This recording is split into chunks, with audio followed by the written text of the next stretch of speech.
Bonjour à tous et bonjour à toutes et soyez les bienvenus sur cet épisode de Nuit de sorcière. Aujourd'hui, nous abordons un sujet fort intéressant parce que c'est un sujet qui, ma foi, ne fait pas vraiment de vague, c'est-à-dire que tout le monde la considère comme étant quelque chose de noble, quelque chose qu'on doit respecter, mais en est-il vraiment le cas? Et je veux parler ici de la loi du triple retour. Est-ce une vérité fondamentale, inéluctable, dans laquelle nous devons, comme pratiquants de la Wicca ou de la sorcellerie, de suivre à la lettre, ou n'est-ce qu'une fiction pour mieux nous endormir? Alors, on voit ça de suite.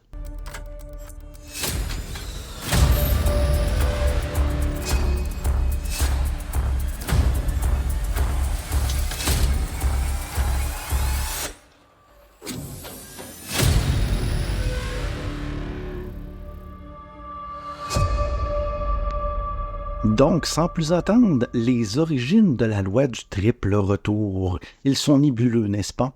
La loi du triple retour, c'est un concept qui trouve ses origines, en fait, c'est grosso modo dans la tradition Wicca, beaucoup plus que la sorcellerie en elle-même. Ok, ça vient. La Wicca a péri ça sur elle et l'a inculqué comme étant une loi fondamentale. Cette loi, elle énonce que toute action qu'on fait, qu'elle soit positive ou négative, se manifestera et reviendra vers celui qui l'a initiée, multiplié par 3. En d'autres termes, les conséquences des actions que nous posons, qu'elles soient bonnes ou mauvaises, reviendront vers nous de manière triplée. L'invention de la loi du triple retour. C'est difficile à attribuer à une seule personne ou à une seule tradition qu'elle a été développée et elle a évolué à travers les âges. Cependant, il est souvent associé à la tradition néo-païenne moderne de la Wicca qui a été popularisée dans les années 50 et 60 par des auteurs comme Gérard Gardner, Doreen Valiente et Raymond Buckland. Ce sont ces mêmes auteurs qui ont contribué à polariser la croyance de la loi du triple retour à travers leurs écrits sur la Wicca et la sorcellerie. Ils ont intégré ce concept si profondément dans leurs principes éthiques de magie en soulignant l'importance de prendre ses responsabilités pour les actions que l'on entreprend. Selon eux, la compréhension et le respect de la loi du triple retour permet de cultiver une conscience morale et d'agir de manière éthique. Dans la pratique de la Wicca et de la sorcellerie, la loi du triple retour est souvent utilisée comme un guide pour décider quelle action entreprendre ou ne pas prendre. Elle sert de rappel constant de notre responsabilité karmique et des conséquences potentielles qui peuvent directement venir à nous par rapport aux choix que nous faisons. Certains praticiens considèrent la loi du triple retour comme une vérité qui est absolue et qui dirige leur pratique en fonction de ses croyances. Cependant, il convient de noter que la validité de l'existence réelle de la loi du triple retour est fortement débattue dans certains milieux. Certaines critiques remettent en question l'idée de la loi cosmique qui régirait les conséquences de nos actions selon une formule mathématique fixe de x3. Selon eux, la notion de retourner quelque chose de manière triplée n'a pas de fondement scientifique et s'apparente davantage à une construction symbolique. En plus, il existe des exemples qui semblent contredire l'idée de la loi du triple retour. Des personnes qui ont posé des actions immorales ou nuisibles peuvent ne pas subir de conséquences directes, tandis que d'autres qui ont posé des actions positives peuvent ne pas être récompensées de manière triplée. Ces exemples remettent en question l'idée même de la loi du triple retour qui fonctionnerait de manière systématique et de façon prévisible. Certaines critiques sont également d'ordre scientifique, soulignons-le. Elles soulignent que la notion de multiplication par 3 est arbitraire et n'est pas basée sur aucun principe scientifique concret. De plus, les lois de la physique telles que celles que la conservation d'énergie semblent contredire l'idée d'une multiplication et d'une rétribution triplée des actions. Face à toutes ces critiques, évidemment, il existe des alternatives à la croyance du triple retour. Certains praticiens choisissent de se tourner vers d'autres systèmes de justice et de conséquences, tels que la loi du retour simple, où les conséquences d'une action sont équivalentes à l'action elle-même.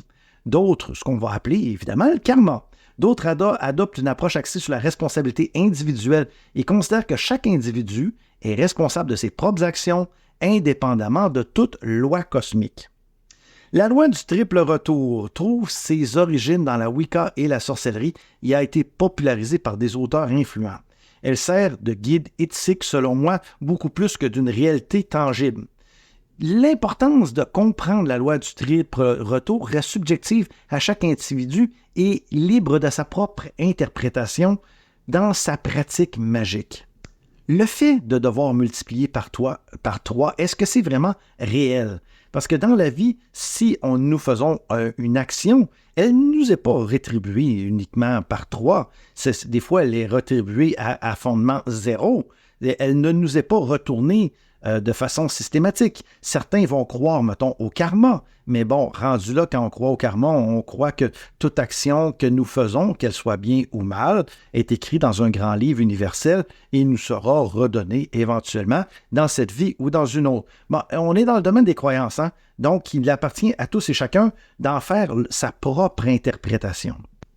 Comme nous l'avons dit, l'influence de la loi du triple retour dans les pratiques de la Wicca est très centralisée. Je connais très peu de traditions Wicca qui osent déroger de cette loi, si ce n'est la tradition aradrienne ou la tradition d'Aradia qui ne croit pas du tout à ce fondement du triple retour. Car chaque action que nous posons, qu'elle soit bonne ou mauvaise, peut ou ne peut pas revenir à nous tout simplement. Il appartient à chacun de tracer son chemin de vie et à la fin, nous en serons jugés pour ce que nous sommes. Dans la loi du triple retour, si je peux me permettre un exemple, si je prends souvent l'exemple du joueur de baseball. Il y a quelqu'un sur le terrain qui s'appelle le lanceur et il tire la balle de toutes ses forces en direction du frappeur. Donc, on voit ici la métaphore entre la personne qui lance le sort, le lanceur, et celui qui va le recevoir, c'est-à-dire le frappeur. Le frappeur va, s'il est capable de dévier le lancer du lanceur, va être capable de frapper peut-être à 2 fois ou 3 fois la vitesse de lancer par le lanceur. Donc, sa balle risque de faire peut-être un home run et ça va aller beaucoup plus rapidement que ce que le lanceur l'a lancé. Donc, on voit ici, il y a un effet de cause à effet, mais c'est une loi qui est physique. Dans la loi du triple retour, on voudrait dire que le lanceur en tant que tel va se retrouver à voir si son action était mal, si son lancer équivalait à un mauvais sort. C'est comme de dire que son bras va lui faire 3 fois plus mal parce qu'il a mal lancé la balle. Bon, ce qui est tout à fait faux. Ce qui est vrai par contre, c'est que chaque lancer de sort, de rituel, ou ici dans l'exemple, la balle de baseball, va avoir un impact sur le corps physique. Ça, c'est indéniable. Il va avoir un impact dans son épaule, dans son bras, dans ses articulations. Mais ça n'a rien à voir avec une quelconque loi de rétribution. C'est uniquement un fait parce que le lanceur a décidé de lancer sa balle très forte. Il n'y a absolument rien de physique ou de scientifique qui dit qu'il va avoir 3 fois plus mal s'il avait des mauvaises intentions, s'il avait l'intention de retirer le joueur. Non, pas du tout. Au contraire, ça n'a aucune espèce d'impact. Lorsque nous lançons un sort, sur quelqu'un qui soit bon ou mauvais, il y a un contre-coup physique. Ce contre-coup-là va être évidemment de la fatigue, va être peut-être des maux de tête, tout dépendant de la force qu'on a utilisée et de l'énergie que nous avons déployée pour lancer ce sort. Et il n'y a pas une loi ici sur Terre qui est venue nous régir en nous disant oui, la loi du triple retour va te redonner par 3 fois ce que tu as fait et par 3 fois ce que tu as fait de mal. Ce concept de loi du triple retour a été popularisé, bien entendu, comme je l'ai dit précédemment, dans les années 50 et 60, par Gérard Gardner, par bien d'autres, etc. Il y a le Conseil des sorcières aux États-Unis, dans les années 70, qui l'a inscrite en faisant un peu preuve de loi. Bon, si nous reprenons dès le départ toute cette belle histoire de loi du triple retour, dans les années 50, Gérard Gardner invente cette loi avec d'autres, Raymond Buckland, etc., pour essayer d'encadrer le côté moral et le côté éthique de la sorcellerie. On se rappelle que dans les années 50-60, évidemment, on est dans une société très puritaine, très chrétienne, où il y a très peu de place pour tout ce qui va sortir du giron chrétien dans la société. Donc, j'imagine que c'était un peu le même principe et que ça l'est encore dans certains autres pays qui sont chrétiens et ou musulmans. Donc, à cette époque, le fait de se donner bonne conscience et de dire aux autres, regardez, nous faisons de la sorcellerie, mais nous ne sommes pas dangereux, car nous n'avons pas le droit de faire le mal, était un peu un pansement social afin de rendre accessible et permissif à la société le fait que des gens pratiquaient la Wicca et ou la sorcellerie et la rendre ainsi plus accessible, n'étant pas dangereuse. Donc, l'utilisant que pour des bonnes choses, que pour de la magie blanche, parce que de toute façon, si quelqu'un faisait le mal, il lui serait retourné par 3 fois. Donc, n'importe qui ne voulait pas faire du mal. Mais il faut remonter plus loin. Il faut remonter à la grande déesse Aradia. Et ici, je vais prendre un peu le concept Wicca de la tradition aradrienne, de la tradition d'Aradia. Aradia est descendue sur Terre à une certaine époque au Moyen Âge, dans les débuts des temps les plus reculés, les plus noirs, pour enseigner la sorcellerie aux hommes et aux femmes, mais surtout les femmes à l'époque, pour se libérer de leurs tyrans, de leurs bourreaux. Parce qu'à cette époque, c'était quelque chose de beaucoup plus difficile. Il n'y avait pas la police. Lorsqu'on voulait se débarrasser d'une situation négative, eh bien, on le faisait en parlant ou on prenait des dispositions telles que la sorcellerie, où on allait voir l'évêque ou le curé pour essayer qu'il règle tout ça, ou le maire du village. Mais le maire du village, il n'y avait pas vraiment de maire, là, excusez-moi, on est au temps médiéval. On allait voir un représentant de la couronne, n'est-ce pas? Et si notre cause était dignement entendue par Sa Majesté, eh bien, si nous avions cette chance, eh bien, le roi ou la reine tranchait. Ce qui n'était pas le cas pour tous. Donc, à ce moment-là, beaucoup de gens pouvaient souffrir de beaucoup de harcèlement et de trucs désagréables qui pouvaient survenir à cette époque, qui peuvent toujours survenir d'ailleurs, mais maintenant nous avons la police et nous avons différentes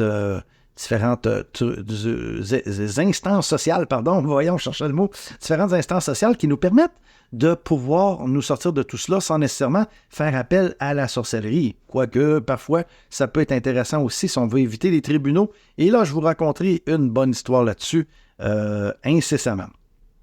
Donc, à cette époque-là, Aradia est venu donner des leçons, des cours aux personnes qui le désiraient pour pouvoir comprendre la sorcellerie et devenir elles-mêmes des sorcières pour pouvoir régler les maux de tous les jours et les petites ou grosses problématiques qui pouvaient survenir. À cette époque, Gérard Gallner n'existait pas, Raymond Buckland non plus, et on est très loin des années 50 et 60. Donc, toutes les personnes, si je suis la logique de la loi du triple retour, qui n'était pas, à ce moment-là, une loi, est-ce à dire que toutes les personnes qui ont pratiqué la sorcellerie avant les années 50 se sont retrouvées avec des malédictions terribles, des châtiments extrêmes? Certains diront qu'il y a eu l'Inquisition, mais bon, ça c'est autre chose. Dans les faits, la loi du triple retour ne sert qu'à nous donner bonne conscience.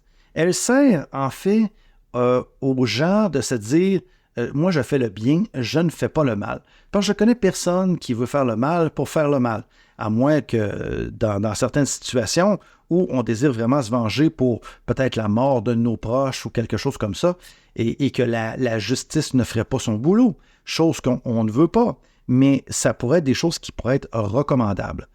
Bien, pas recommandables, vous comprenez ce que je veux dire, mais qui pourraient être excusables par la personne. Mais en même temps, cette loi-là ne sert que d'une espèce de schéma éthique qu'il vaut mieux suivre si nous ne désirons pas avoir de pépins. Après tout, ça coûte pas cher de la suivre, cette loi, non, n'est-ce pas? Mais ça coûte pas cher, mais en même temps, ça brime beaucoup de liberté. En ce sens que chaque personne, nous avons la possibilité d'être capable de nous expansionner, c'est-à-dire de prendre l'énergie qui est en nous et de créer. Nous sommes des créateurs en ce monde. Après tout, n'est-il pas écrit dans la Bible que nous avons été faits à l'image de Dieu? Donc, nous aussi, nous avons ce pouvoir divin de création, d'être capable de modeler notre vie, d'être capable de créer notre vie et notre environnement tout autour de nous. Donc, à cet instant, la loi du triple retour ne serait-elle pas qu'un frein pour nous garder prisonniers de certaines contraintes éthiques pour ne pas, justement, développer notre côté, notre divinité intérieure? Ça mérite réflexion. Et puis, cette loi du triple retour, lorsqu'elle est faite de façon, dirais-je, avec cœur, lorsque nous lançons des sorts avec cœur, avec passion, avec détermination, pour la bonne cause. Pourquoi on voudrait recevoir quelque chose de positif en triple? On veut juste savoir ce qu'on a demandé. Hein? Si on a demandé un truc X, mettons, de réussir dans notre carrière, et qu'on réussit, on ne veut pas réussir 3 fois mieux que tout le monde. On veut juste bien réussir, bien gagner notre vie, tout simplement. Alors, ce chiffre 3, il sort un peu n'importe où, de nulle part, et je ne comprends pas pourquoi, bien que le 3 est un chiffre mythique. De plus, le 3 est très symbolique aussi. Au niveau du tarot, on va parler de l'impératrice. L'arcane de l'impératrice, la 3e lame du tarot, c'est une femme qui est assise sur son trône, qui tient un spectre et un bouclier avec un aigle. C'est la puissance féminine qui pense et qui s'exprime. L'arcane de l'impératrice symbolise l'art de la communication, les facilités pour s'exprimer, ses capacités de créativité. On la compare souvent comme, comment dirais-je, comme une mère nourricière, comme c'était mère terre. Dans sa phase la plus sombre, l'impératrice, elle peut être blessante ou cassante. Elle parle à mauvais escient. Elle ne laisse pas placer les autres. Elle va nuire à la communication. Sinon, c'est un symbole de relations familiales harmonieuses, de prendre sa place dans la vie et de pouvoir s'avancer sur différents sujets sans que nous en soyons dégradés par quelque énergie négative que ce soit. Donc, ça nous permet d'être nous-mêmes. Hein? C'est une renaissance aussi, parce que l'impératrice, c'est vraiment une arcane que j'associe beaucoup à la terre-mère. Et en numérologie, c'est la même chose. Le 3 est symbole de communication, de créativité. On le voit beaucoup dans le tarot. Hein? Le 3, c'est souvent les regroupements communautaires, c'est la communication entre amis, c'est le travail en équipe pour ce qui est du 3 de Pentacle. Donc, le 3 est vraiment capable de canaliser une énergie, mais une énergie de groupe. Hein? Donc, c'est le côté qui est intéressant avec le 3. Mais il n'y a rien de négatif dans cette espèce de chiffre 3, et il n'y a rien qui nous est dit que nous devons multiplier par 3 tout ce que nous faisons.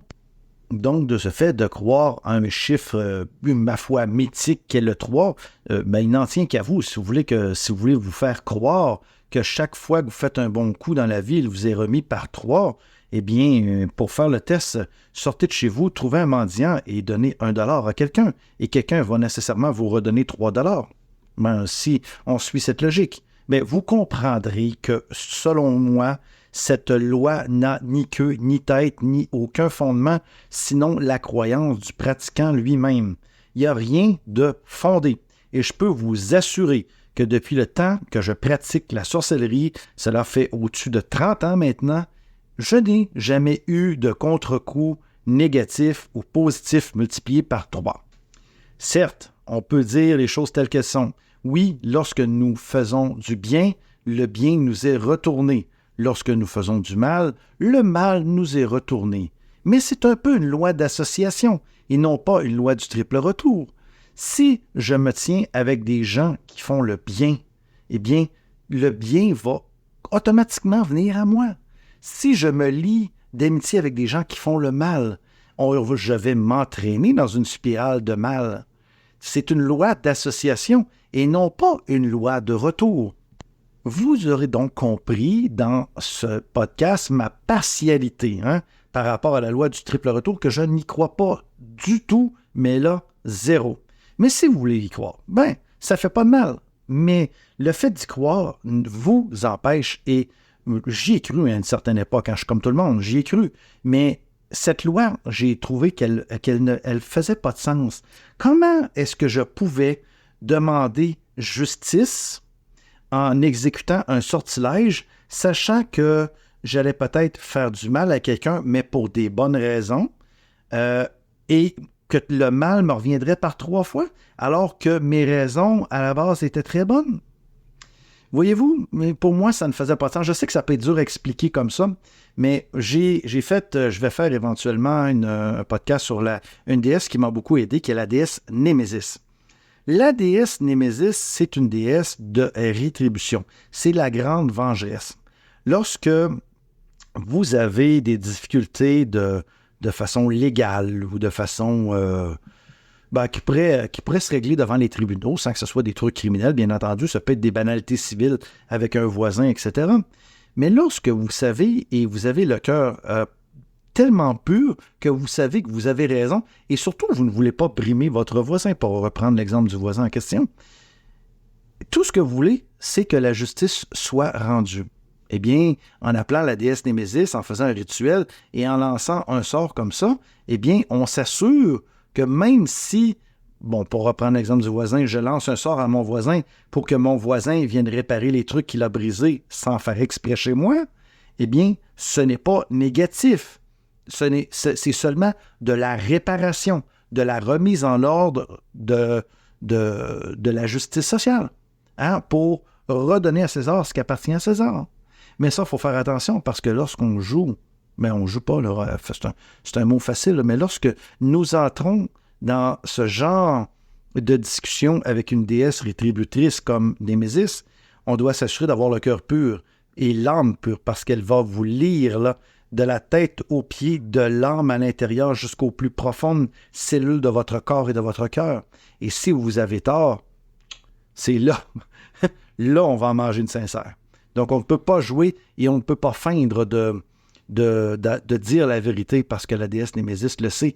Mais lorsque tout ça arrive, eh bien les choses sont rétribuées de la juste façon. Ils ne sont pas rétribuées par 3 fois. Hein? On demeure sur du temporel maintenant. Ça ne fait qu'une fois. Le chiffre 3 n'a aucune espèce de fondement. Pour moi, ça n'a aucun sens. Et le fait que la loi du triple retour a été instaurée dans les années 50, alors que la déesse Aradia elle-même est venue sur Terre pour livrer aux gens de ce monde une arme pour être capable de se défendre contre les oppresseurs, alors que la majorité de ces femmes étaient opprimées, d'accord? Eh bien, le fait de se défendre, c'est quand même de commettre quelque chose dans le sens de faire mal à quelqu'un ou de l'empêcher de quelque chose. Donc, à ce moment-là, la loi du triple retour, si elle était vraie, aurait fait en sorte de maganer, de détruire ces femmes qui ont lancé des sorts contre leurs bourreaux. Parce que la loi du triple retour ne dit pas qu'on ne peut pas faire de mal uniquement aux bonnes personnes hein, pour la subir. Si on fait du mal à des mauvaises personnes, ça va nous revenir aussi. Donc, la loi du triple retour là-dessus, elle est fermée et ne considère pas si la personne est bien ou est mal. Donc, c'est pour ça que pour moi, c'est une roue qui tourne et c'est quelque chose qui vient invalider la loi du triple retour pour moi. Parce qu'à ce moment-là, l'être humain n'aurait pas eu à apprendre la sorcellerie pour pouvoir se défendre et créer son monde. Hein? On n'aurait que subi et on aurait fait de la petite magie blanche ici et là pour essayer de guérir certaines choses dans notre vie, d'améliorer certaines choses, mais on est toujours en train de créer, peu importe ce qu'on va faire, on le crée, et lorsqu'on veut mettons exemple, que quelqu'un à côté de nous n'ait pas la promotion, que nous ayons la promotion, eh bien, à notre boulot, je veux dire, eh bien, on vient ainsi empêcher quelqu'un de grandir, alors que c'était peut-être à lui de l'avoir et non pas à nous. Donc, nous avons fait du mal en l'empêchant de grandir. Voyez-vous comment tout ça peut aller loin? Et à ce moment-là, je devrais subir par 3 fois le courroux, de la loi du triple retour. Bah, on peut le voir comme on veut. Chose certaine, pour ma part, je n'y adhère pas du tout, parce que je trouve qu'elle ne fait aucun sens, et selon ce que j'ai testé. Parce que j'aime bien tester des choses, hein. J'ai bien aimé tester les superstitions, j'aime bien les tester aussi. Et je crois que la loi du triple retour s'inscrit dans ce domaine de superstition. Hein? Être un vendredi 13 avec un chat noir dans mes bras en passant en dessous d'une échelle, je l'ai déjà fait. Et il ne s'est rien passé de négatif. Tout est une question d'autosuggestion. Hein? Donc à ce moment-là, ça fait réfléchir et ça nous fait nous dire qu'il ne faut pas prendre pour acquis tout ce qu'on nous dit. On doit faire nos propres tests et on doit avancer à notre propre rythme. Pour moi, la loi du triple retour est quelque chose qui peut même aller préserver une certaine élite. Hein? On se rappelle qu'à une certaine époque, dans les années 50, 60, même encore aujourd'hui, le clergé à l'époque ou aujourd'hui des politiciens voulaient s'assurer une espèce de contrôle sur la population. Et le fait de dire, OK, il y a la loi du triple retour, donc tu peux rien pour moi, ça les sécurisait. et ça faisait en sorte que les praticiens pouvaient pratiquer leur art sans trop être nuits. Donc, ça fait en sorte qu'on ne peut pas s'attaquer à une certaine caste dirigeante. Sachant évidemment que le but n'est pas de s'attaquer à eux, mais à l'époque médiévale, quand Aradia est arrivé, eh bien, c'était le cas. Ces gens devaient se défendre d'impôts trop élevés, de taxations épouvantables, de nourriture qu'ils devaient donner de leur propre champ. Donc, à ce moment-là, c'était juste incroyable. Mais voyez-vous comment la loi du triple retour peut être un frein à notre développement personnel et un frein à notre élévation spirituelle dans le domaine de la sorcellerie? Parce que je vois beaucoup la sorcellerie comme une espèce d'élévation spirituelle. On est là pour grandir et pour faire partie de ce monde en intégrant tout ça directement dans notre rouage de vie. Okay? Et de la créer par la même occasion, par notre force, notre détermination, nos rituels et nos sortilèges. C'est un peu ça, être une sorcière. C'est de créer son monde et de créer les occasions autour de nous et de se défendre lorsque besoin est. D'accord? Donc voilà, j'espère que j'ai été clair là-dessus. Il n'en demeure à toi que d'y croire. Hein? Ça fait pas mal d'y croire, mais je crois qu'on se met nos propres freins en croyant à cette loi, ma foi, que je trouve de ridicule consommée. Mais pour ceux qui y croient, ça fait pas mal. Mais un jour, tu vas sûrement te rendre compte que tu t'es mis tes propres freins. Hein? On le dit souvent. Souvent, on va mettre nos propres freins. C'est ce qui va nous empêcher de grandir et d'évoluer dans notre domaine de la sorcellerie et dans notre chemin de vie. Donc, libre à toi d'y croire ou pas. Pour ma part, j'ai décidé de ne plus peser sur le frein et ça n'empêche pas de faire le bien, hein? Je t'assure, c'est pas parce que je crois à la loi je ne crois plus à la loi du triple retour que je ne fais que du mal autour de moi. Là n'est pas la question, hein? Parce que je t'entends déjà dire, OK, il n'y a plus de frein, etc. C'est pour ça que je vais me considérer comme une sorcière grise, hein? Une dark witch, parce que je fais ma propre morale. Je juge les choses selon ma propre moralité. Et comme je n'ai pas toujours les réponses, quand j'ai besoin des réponses sur est-ce que ce que je vais faire est moral ou immoral, eh bien, je demande l'aide des dieux. Et les dieux, à ce moment-là, m'aident et me guident directement dans la bonne direction.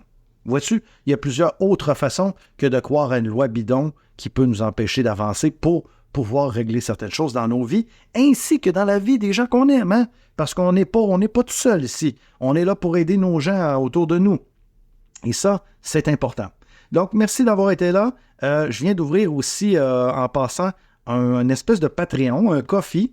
C'est le même principe, sauf que Ko-fi est 100% gratuit, contrairement à Patreon. C'est le Ko-fi Nuit de sorcière. Si tu veux m'acheter un café, me remercier, me donner un tip. Donc, tout ça va être dans la barre de description. Surtout, n'hésite pas, ça fait toujours plaisir. Merci d'être là, merci de me suivre, de commenter, de rater aussi, de faire un rating sur les médias de diffusion de ce podcast. Merci de liker, de partager. Bref, merci d'être là, merci d'écouter. Si tu as des questions, toujours dans le respect, tu peux communiquer avec moi sur Nuit de sorcière, nuit avec un S, à commercial.yandex.com, et ça me fera plaisir de te lire et de te répondre peut-être même directement ici au micro de Nuit de sorcière. Donc, je te remercie d'avoir été là et n'oublie pas, tu es seul juge et maître et créatrice et scénariste et réalisatrice de ta vie. Donc, prends les moyens qui s'imposent, crois en ce que tu veux croire, mais surtout, sois heureux, sois heureuse. Passe une belle journée, on se revoit rapidement. Merci d'avoir été là. Ciao, ciao.